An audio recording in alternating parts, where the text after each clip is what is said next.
mine, and I'm guaranteeing you I'm gonna murder you. I'm letting you know that now. Because you know what? Josh might have played me, but bitch, I'm gonna play your ass out too. Watch. The case played out like a real-life version of Mean Girls. She is a ugly slut. You're a fat bitch, and I'm going to kill you, I swear on my life. How do you account for that? I don't. I was basically obsessed with the chase of it all. Only this time, the rivalry and jealousy ended not in high school drama, but in murder. Said it because I was upset, and truthfully, I wanted to scare. Oh, I'm gonna show you psycho. I never had the intent on actually harming. And I'm guaranteeing you I'm gonna murder you. Well, maybe that's something that, one could dismiss as angry teenage banter, but not after you actually kill her. The next piece of information that you need to know is that she is dead. Oh my God. All this over Josh? I had a one-track mind. Boys. Yes, a boy. And at that point, I was just feuding with Sarah. Two teenage girls fighting over one boy lead to one bleeding out on a suburban street in Florida. You're in Pinellas Park. Okay, what happened? Rachel! Just out her. And the other, Rachel Wade, convicted of murder. Rachel deserves a life sentence, Your Honor. For 16 years, she's always maintained it was self-defense, not murder, despite evidence to the contrary. There was two sides to it, and I didn't go after her. I did what I could to avoid it. Self-defense means you have no choice, right? But you had plenty. You're right. What did you do before you left your apartment? I grabbed a knife. It's not self-defense if you're out in the streets with a weapon. Now, would she finally come clean? Do you accept that you murdered Sarah?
I'm back in Florida, a place where I've sat across from a son who murdered his parents, a husband who killed his wife, a serial killer who hunted hikers, this time to confront a young woman whose crime was driven by the dark intensity of teenage romance. 911, what's your emergency? In the early morning of April 15, 2009, a 911 call came in. On the other end, a panicked voice struggling to explain what happened. You're in Pinellas Park. Okay, what happened? Rachel! Just out her. Okay, where's the body of the patient stabbed? I swear to God, this is... Right. Someone has got to come. This girl is on the ground. Okay, passed out. I don't know if she's alive. I don't know. You think she's passed out now? I don't know. She's like coming and going. Sarah, stay with us. Sarah. A simmering feud between two teenage girls over a boy finally exploded when 19-year-old Rachel Wade stabbed 18-year-old Sarah Ludman twice, the second blow piercing her heart. As emotions flared, Rachel's arms remained crossed. She's accused of stabbing Pinellas Park student Sarah Ludman to death. Both girls were engaged in a vicious internet battle over another teenager. Rachel Wade stuck to her story that she stabbed Sarah Ludman in self-defense. Despite her conviction for murder a decade and a half ago, Rachel Wade has always claimed she stabbed Sarah Ludeman in self-defense. I acted in self-defense because I got attacked. She grabbed me by my hair, and I remember flailing my arms. A claim she bolstered over the years in legal appeals. Deep in the swampland of Central Florida, at Lowell Correctional Institution, Wade, now 35, says she's ready to open up about the crime. And I wonder if she'll finally take responsibility for murder. It's been, 16 years Yes, sir. since that fateful night? no doubt you're older and wiser now. Yes. We wanted to talk to you today to try and understand the mindset and motivations behind your actions in this case. Why did you want to talk to us? Honestly, because there's a lot of young girls out there that I think have been through similar situations, and luckily they may not have escalated to that, and I want to help prevent that. I want you to help me understand that teenage Rachel that got you in all this trouble. Help me get inside her head, okay? From the record, it sounds like life started off just fine for you, right? You had two hardworking, loving parents. Yes. Very supportive. Yes. Always have been. And it showed in grade school, at least. You were regarded as a very bright, promising girl. Yes. The only criticism that I saw from your teachers in the record is that you were overly social. I was extremely social, yes. But in high school, Rachel's behavior started to go seriously sideways. Now, teenage rebellion is common, but you really, based on the record, seem to have taken it to an extreme. Yes. Right? Is that fair? Yes. My parents were very overbearing to me, which now I see they were looking out for my best interest. And I just went the opposite direction in every way I could. And you were just defiant. Yes. Right? Do you know how many times your parents called the police? No, I was a runaway countless times. I know that they were very concerned, so anytime I left the house without permission, they called. So I would say probably 30 or more. 30 or more times? Yes. You became a serial runaway? Yes. Once I met a boy that was older and I just took a different direction. I didn't care about schoolwork anymore. I used to be very proud, or wanted to make my parents proud. All that kind of went out the window, and I had a one-track mind. Boys? Yes, a boy. At 16, she started dating a 19-year-old young man. Her parents caught her having sex with him and called the police. He was arrested because you were underage, right? And you still insisted on continuing to see him. Yes. And looking back, how do you understand that behavior? I don't, because I really don't understand why I felt the need to be in that relationship. Yeah. Because it didn't do me any good. After all, Rachel was a knockout. According to her friends, all the boys were after her. So why did she seem to always get stuck on the wrong guys? Your dad used the term fatal attraction. Yes. To characterize your early obsessive romances. Yes. Do you think that's fair characterization? Yes, looking back, I do. This whole turn away from your parents and their rules put you at risk, right? Yes. You're staying out all night, sleeping in cars or on couches, sometimes with people that you didn't or couldn't even recall their names. Yes.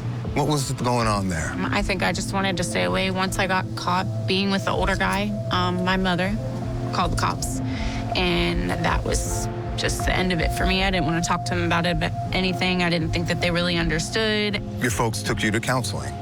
Yes. Right. Were you diagnosed?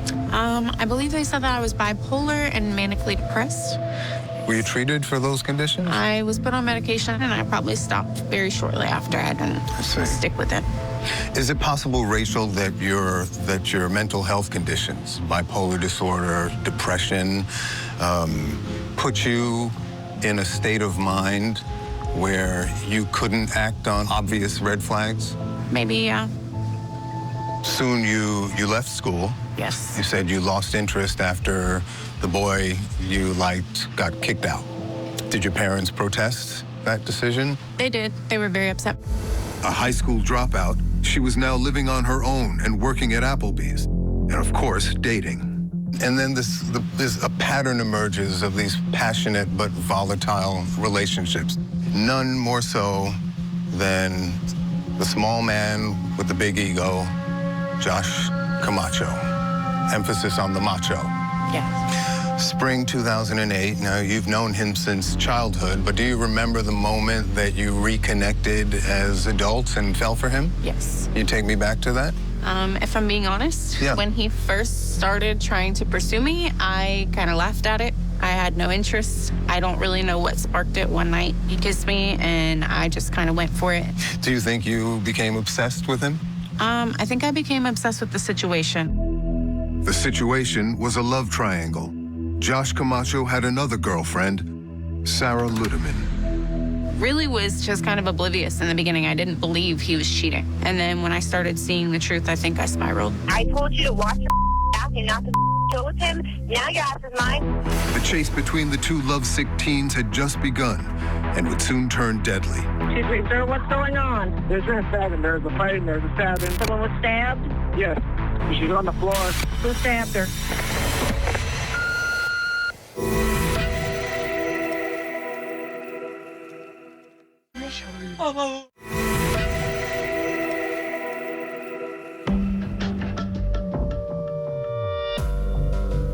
It was spring of 2008. 19-year-old Rachel Wade was on the rebound from one bad relationship and about to start another with a teenager she'd known since childhood. I want to get over the last guy, the older guy that I was with. So I just decided to go for it. And I'd known Josh my whole life, so I thought it was a safe space. Josh Kamacho was slight of build and stood only 5'5" tall. But he was every inch a player for sure. And you were all in, Yes. right? You posted, you were in love, and, quote, he's all mine. Yes. You were planting the flag. Yes. On him. And of course, you weren't alone in this powerful attachment to Josh Kamacho. Rachel knew that Josh, at his young age, already had a child with a girl named Erin. But after just a few months of dating, Rachel was scrolling on the social media platform MySpace and noticed a photo of Kamacho with another girl at the beach, Sarah Ludeman. That set you off? Yes. That was when I think I found out, or I realized that he was really seeing somebody else. And then when I started seeing the truth, I think I spiraled. 17-year-old Sarah Ludeman, a junior in high school, was driven. She attended a specialized school and hoped to be a veterinarian. But all that changed one summer day when Josh Kamacho emerged from the back of the local Chick-fil-A where he worked, walked past Ludeman, and winked. That was it. She was smitten. Soon Josh would be dating both Sarah and Rachel. When you started seeing the truth, was your anger directed at him or at Sarah? It was directed at both. It didn't go very well for me when it was directed at him. It usually turned into a pretty bad fight. Physical? Sometimes. A lot of mental and emotional. And he would normally leave, and then I would usually go the other route. What do you mean? I would argue with Sarah. So the feud with Sarah starts on social media, right? I don't know. It was just a constant rival. It consumed me to the point where I was tired of being harassed. But you were harassing just as much. I was, yes. You're both doing your best to scare and humiliate each other. Yes. Right? And to secure your positions with Josh. Yes. I have to say, some of your messages to her seem really unhinged. Yes. Aren't you after these, Sarah? Seriously, answer your phone. Don't be You want to come through my neighborhood and be a psycho bitch just like Erin. With Josh's car, you're with me when you with his seriously. I'm letting you know now, you're either going to get up or something of yours is. So watch the out or answer your phone. Stop being a bitch. End of message. How do you explain that? There was plenty of times that she came to my job harassing me, and I had to ask my manager to dismiss her because I was going to get in trouble. They've made me spill beers on customers. They followed me home from work and rear-ended my roommate at the time's car. So all of that leading up, I think that my threats to her, I did intend to scare her, along with my, my rage or fit of rage at the moment. In what will later become key evidence in the trial, Wade calls Ludeman again and issues a death threat.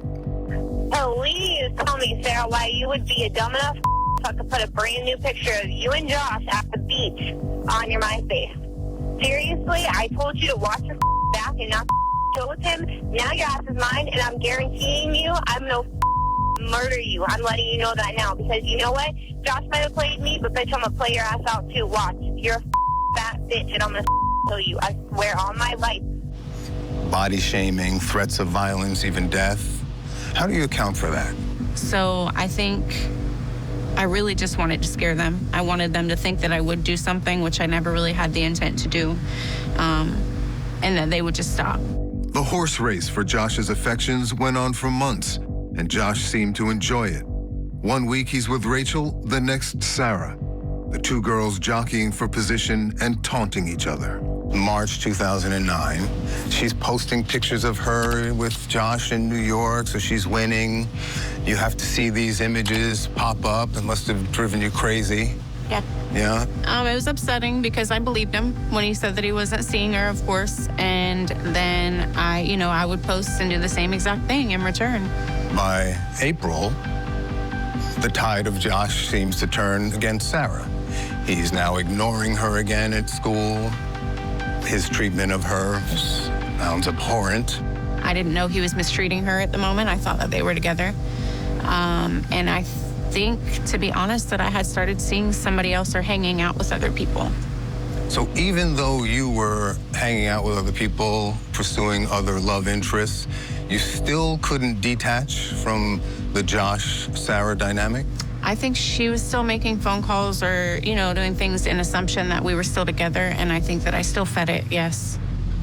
April 13th, you post on MySpace, "Loving my boo." I'm sure at the time you knew that she was going to see it and be upset, right? Probably. And no doubt she was. All this leads to April 14th, 2009, right? Josh makes plans with you. Right? Was that just out of the blue? He called me and asked to stay the night at my house. I ended up asking him if he loved me, and he said, "I don't know." I said, "Do you love her?" He said, "I don't know." 6:36 p.m., Sarah texts Josh complaining about his treatment of her. Josh acquiesces and invites Sarah over to his sister's house to hang out. Thrilled, Sarah updates her MySpace page with a post. 8:30 p.m., she borrows her folks' minivan and heads over to be with Josh at his sister's house. But first, she drives by your apartment and she yells, according to one of her friends, "Stay away from my man." I didn't know what she called out. I know that there was a lot of screaming outside of my apartment that night. You didn't take the switcheroo very well. I can understand that. I mean, you must have been livid. Can you admit that? I remember I was very upset when I drove through, yes. Over the course of that night, Rachel would go from upset to red-hot mad with deadly consequences. Tell me, Rachel, tell me what happened that night.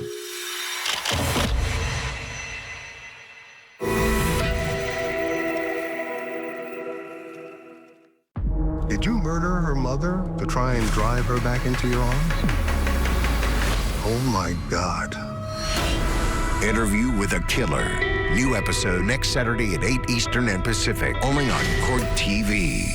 A 6-year-old shot his teacher. Their side battling that it is part of the job, just outrageous. The first grader shoots teacher civil trial. Live coverage weekday mornings, 8/7 Central on Court TV.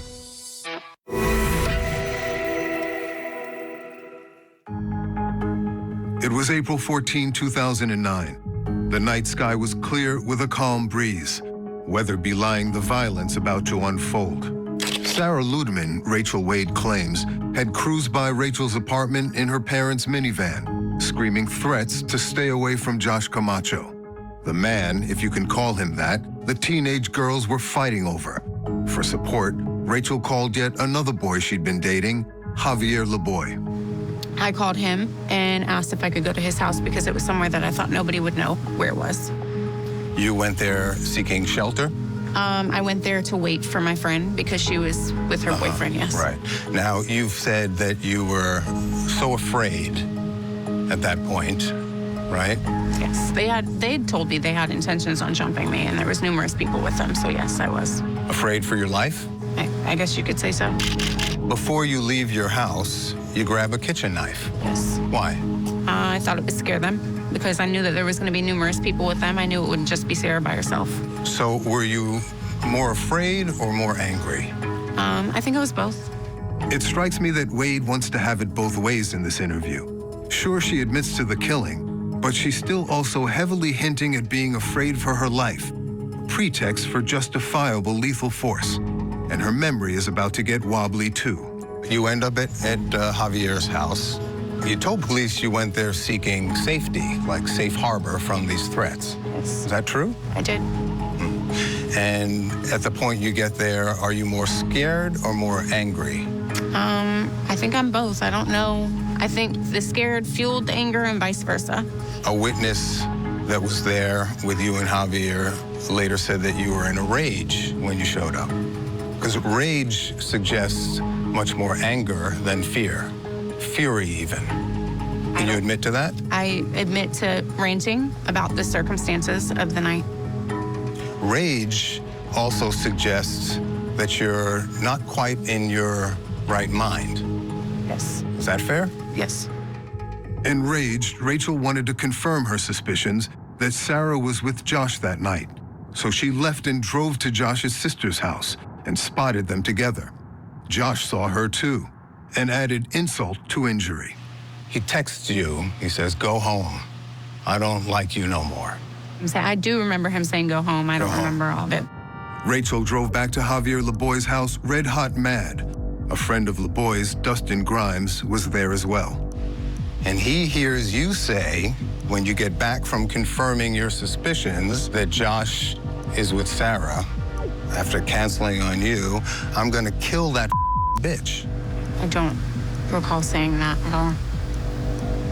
I had said that previous on a voicemail. I did not say that at that moment. And the reason that I left the house Why would was, Dustin lie about that? I don't know. Is it possible that you were in some kind of red zone and you can't remember exactly what you said? No, the only thing... That's very specific, and it seems unlikely that he would make that up out of blue. The only thing that I can say is he had a girlfriend that did not get along with me and was also friends with some of the girls that harassed me. Well, can you see how damning that evidence is? Yes. 12:33 a.m. Sarah calls you, right? She's in the car on speakerphone. 2 witnesses in the van say they heard you threaten to, quote, stab her and her Mexican boyfriend. No, I didn't say that. You deny that? Yes, I did not say that. So now 3 people have heard you make death threats, deadly threats, within the span of a short period of time, and you're denying all of that? I did not say that at all. I don't want to get bogged down arguing with you, but a lot of what you're saying contradicts what you said back then and certainly contradicts the evidence in the record. You realize that? I mean, I'm not going to admit to saying something I don't remember because I've never admitted to saying any of that night. Okay, well, you say you're here to try and help all the little girls out there that might go down this dark path. And I am. You are? Yes. But not if you're lying to me. But I'm not lying to you. That night, I do not recall making any threats of any kind like that. Sarah had called it a night and was about to drive home when she happens upon a friend who gave her what will be fateful intel. Rachel Wade was just blocks away in front of Javier LeBoy's house, hanging out by her red car. Sarah and 2 friends sped off to confront her, unaware that Wade was armed with a knife. You were ready to fight her. You were not trying to avoid the fight. You're out there in the streets with a knife, almost like you're laying in wait for the fight. Sure seems that way. I don't recall. If I would have intended on really fighting her, I would have stopped at the house when she was outside and fought her. Where's the knife at this point? It's on the hood of my car. On the hood of your car, ready. That's not exactly a defensive position. At around 12:30 a.m., Sarah and her friends arrived outside LeBoy's house. The minivan screeched to a halt. Wade was ready. Within moments, Sarah is out of the car and face to face with her armed rival. Let's talk about the fight. Witnesses agree that the whole thing lasted just a few seconds. Is that your recollection? That I don't remember much of it, but yes. You told police you were flailing with both arms everywhere with the knife pointed out like this. I remember walking towards her with the knife pointed out, and I remember being struck one time and my head being kind of pushed down, and then I started swinging. One time? Yes. Okay. At the time you said you were hit more than one time. I mean, I remember being hit once and my head being pushed down with the other 2 coming towards me. Sarah was unarmed, but Rachel was ready to strike back with deadly force. Her knife came down on Sarah twice, the second stab fatal. The fatal stab wound was a forcible wound, right? It was 2.5 inches deep, pierced the pectoral muscle, all the fatty tissue, the 4th rib, in fact, the left lung, and into the heart. It had to be delivered in a downward striking motion with weight behind it. In fact, witnesses describe what they saw consistent with that. Do you admit that? I don't recall a lot of that moment. If you can't remember the stabbing, how can you be so sure about all the other details that you recount from that? I mean, there's a lot of stuff that I'm not sure about that you've said that I don't recall any of them.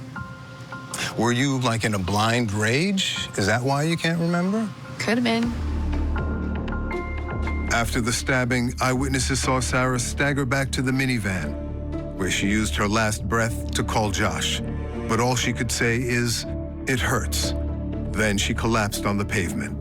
At 12:45 a.m., Sarah's friend, Jaleisha Smith, frantically calls 911. What happened? Rachel! Just stabbed her. Okay, where on the body is the patient stabbed? I swear to God, this is... Okay, where on the body is the patient stabbed? In the chest. Right. Someone has got to come. This girl is on the ground. Okay, passed out. I don't know if she's alive. I don't know. I understand that, okay? We do have some help on the way. 18-year-old Sarah Ludeman was bleeding to death, and Rachel Wade was about to answer for her actions. We're out in the street holding it in a fight. Rachel, this is where you're going to have to help me out, because it's not defense to me when you go out into the street with the knife and confront them. A self-defense means you have no choice, right? But you had plenty.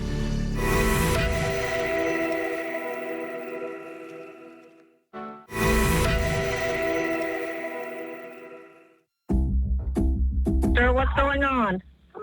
There's been a stabbing. There's a fight and there's a stabbing. Someone was stabbed? Yes. She's on the floor. Who stabbed her? The voice on the 911 call was Javier Laboy, Rachel Wade's friend and sometimes boyfriend. He was trying to stop Sarah's bleeding by applying pressure to the stab wound. You gotta tell her. Calm down, sir. They're on the way. The police are on the way. Just tell me what happened. She pulled out her pocket knife. By the time we got to them, she was already stabbed. She was on the floor. Okay, she's there. Everything's in the call. Stay on the line with me. Hold on. And where's the knife now, sir? I have no idea. Shortly thereafter, the police arrived at the scene to find Sarah lying in the street, her breathing shallow. Rachel Wade, meanwhile, was sitting calmly on a bench smoking a cigarette. But first, Wade threw the murder weapon onto a neighbor's roof. Your accounts shifted a lot to police, right? At first, at the scene, you told them you didn't know what happened to Sarah, and you didn't mention the knife. You ditched the knife. I did. And omitted it from your first police statements. I did. Why? I think fear. Fear of? The outcome. I didn't really know what had actually happened. You were hiding evidence. Yes. There are disturbing accounts of your manner after you killed Sarah. One of the witnesses recounted that you were smirking or smiling after the stabbing. One cop said she appeared calm and unconcerned as to the events taking place around her. Another officer said the entire time she never became upset, never cried, never asked how the person who was stabbed was. How do you account for that? I don't recall much of any of that. I remember sitting on the front porch. I remember having guns drawn at me. At the time, you said that, well, I was in shock. They were noting your manner, your calm, unconcerned manner, with suspicion. Meanwhile, Sarah was actually in a physical state of shock. Right? She had lost half the blood in her body.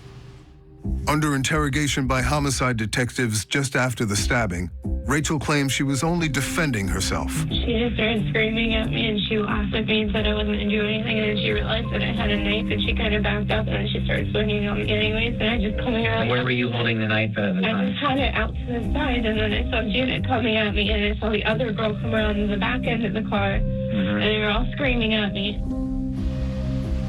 At one point, you told police all three women were chasing you around your car, which doesn't match any of the evidence. I don't know why I said they were chasing me around my car. They did run up to my car, all three of them at one time. Some of the witnesses say that they didn't all get out together.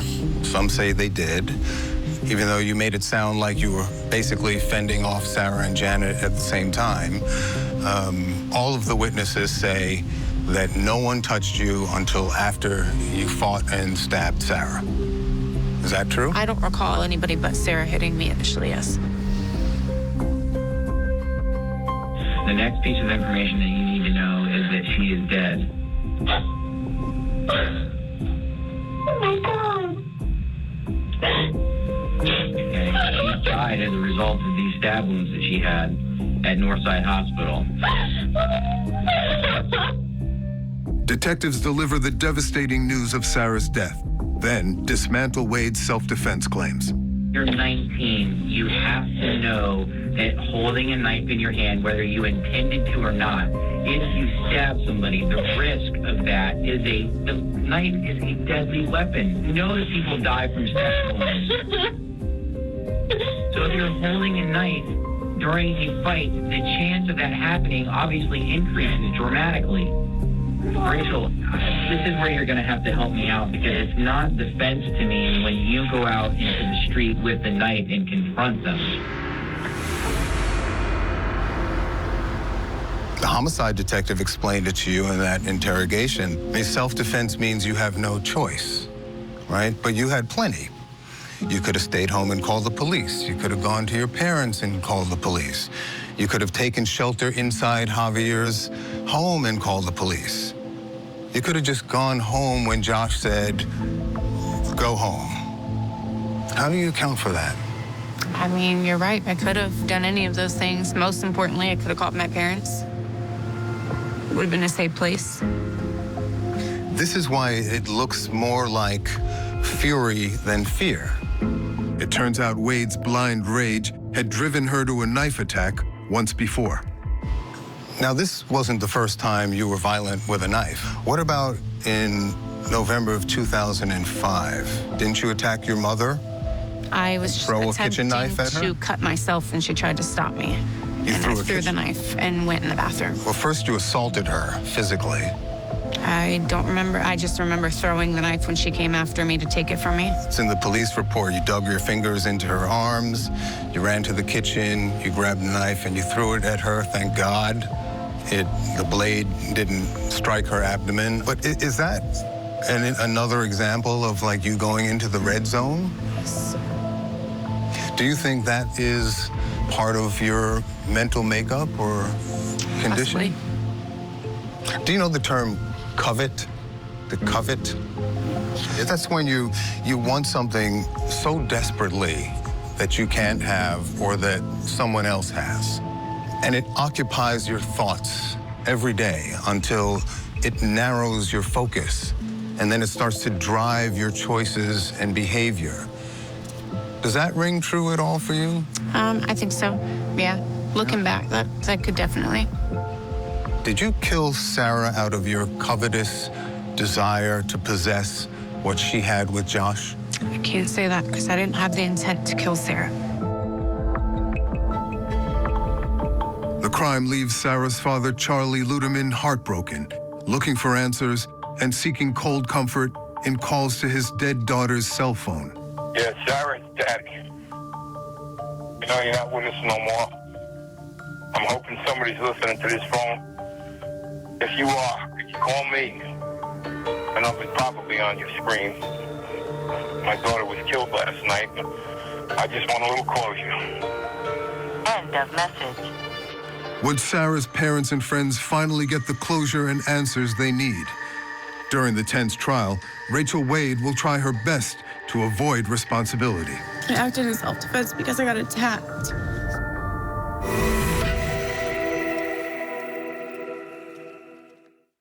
Did you murder her mother to try and drive her back into your arms? Oh my God. Interview with a Killer. New episode next Saturday at 8 Eastern and Pacific, only on Court TV. 6-year-old shot his teacher. Their side battling that it is part of the job. Just outrageous. The first grader shoots teacher civil trial. Live coverage weekday mornings, 8/7 Central on Court TV.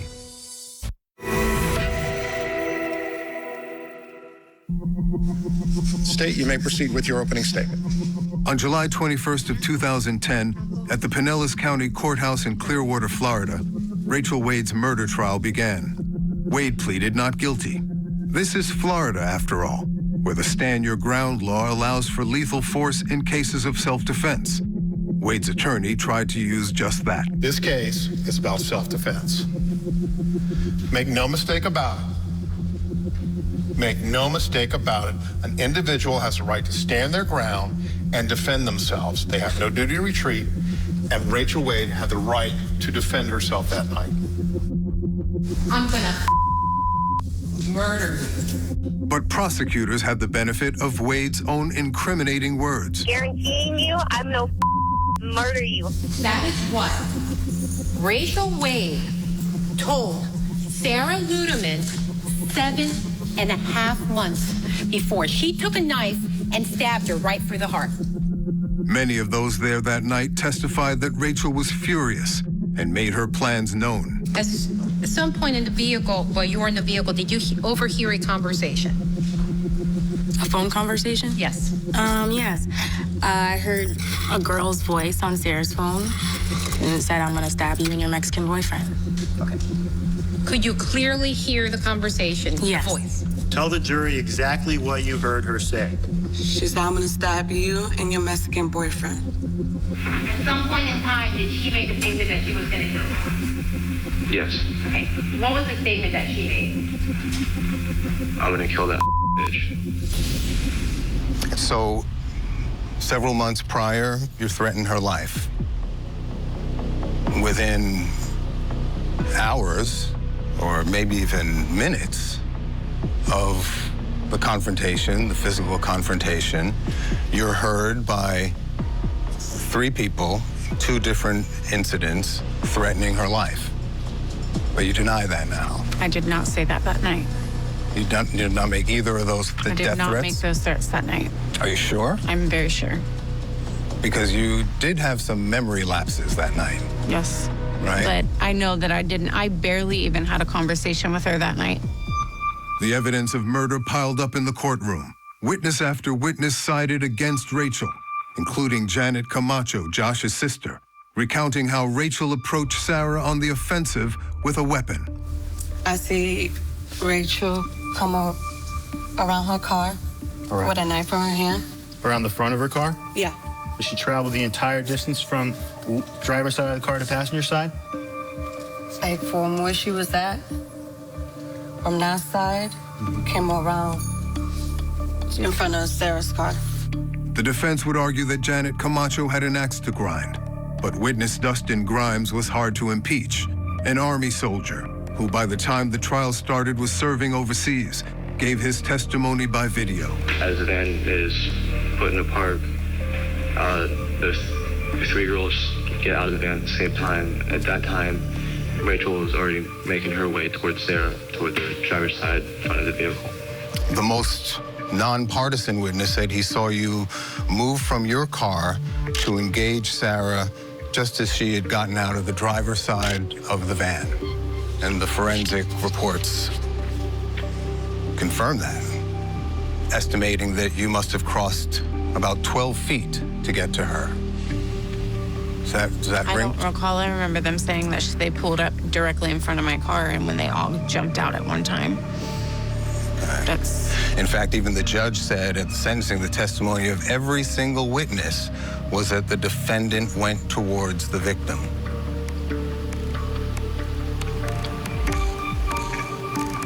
You agree with that? Yes. Defense, please call your first witness. Judge, we would call Javier Laboy. Only Rachel's former boyfriend, Javier Laboy, offered a token defense at trial.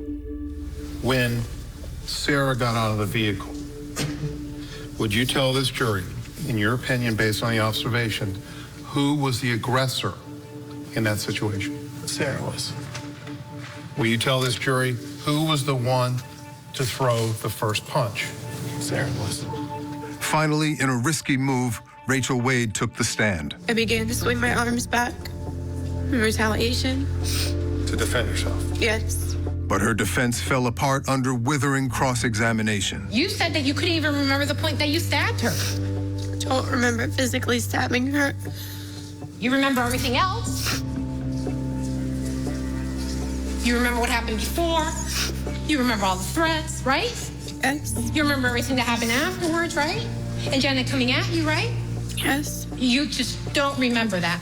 I don't. So how would you know that you acted in self-defense if you don't remember that? I just remember swinging my arms. I don't physically remember stabbing her. You told her you were gonna murder her, correct? Yes. You said Sarah had told you the same things. Yes. You're the only one that actually followed through on your promise. Isn't that true? Yes. In the end, the jury took only 2 hours to convict you, right? The defendant is guilty of murder in the second degree as charged. So say we all.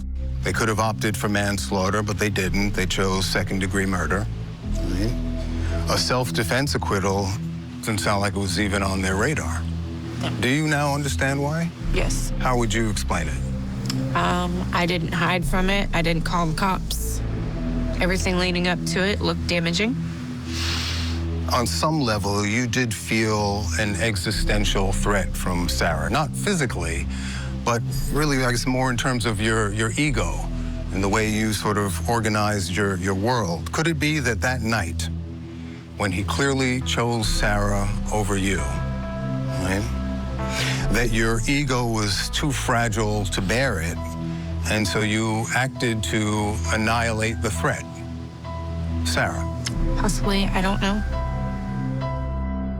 Our 1-hour interview was about to end, but there was one final question to drive at, the most important one. Rachel Wade can't have it both ways. Would she still insist, as she has for the last 16 years, that the killing was in self-defense? Or was it murder? You got 27 years. Yes. Right? Could have gotten life. Yes. Have you accepted your sentence now? I have. That wasn't always the case. No, in the beginning I rebelled. I was very upset. You filed appeals. Yes. They were denied. You did a fair amount of blame shifting over time. Yes. Right? You realize that? Yes. Blame the victim, putting you in this position. Blame Josh.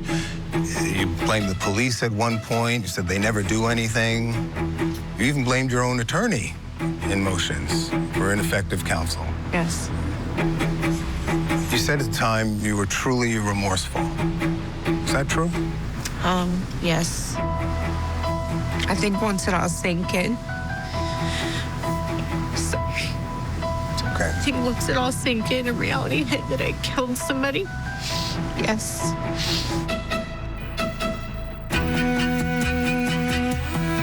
Remorse requires that you accept responsibility for the wrong that you did, murdering Sarah. Yes. Do you accept that you murdered Sarah? Yes. In one word, for the first time, Wade issues a long-delayed confession. At the sentencing hearing, Sarah's father, Charlie Ludeman, who has since passed away, would give an emotional impact statement, bringing the courtroom to tears. It was a fitting tribute to a young woman taken too soon for no good reason. My child was stabbed to death by Rachel Wade. She was only 18 years old. I will never hold her. I will never see her get married. Never hear her laugh at my dumb jokes. Never drive around with me in a cab like she did when she was a little girl. The special way only a father and daughter could relate and bond. I will only be able to hear her voice by calling her phone and hear her say, "Hey, it's Sarah. Leave me a message and I'll call you back." Why? Because Rachel chose to bring a knife. She wouldn't fight fair.